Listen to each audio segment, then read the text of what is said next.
শালা আমাদের জঙ্গলমহল মানুষের কোনোদিনই শান্তি নেই।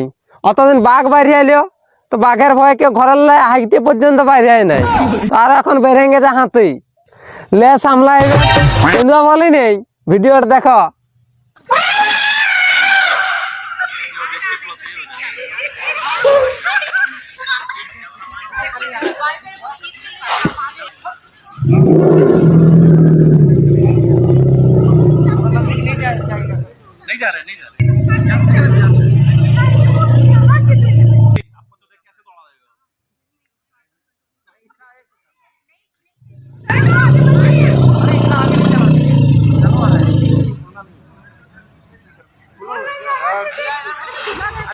দেখলে না ভিডিওটা, হাতির কেমন গোগা আছে। তাহলে আমি আর এখানে না থাকবে রে বাপ, হাতি ধরতে পালা চিড়িয়া চেপটা করে দিবে শালা।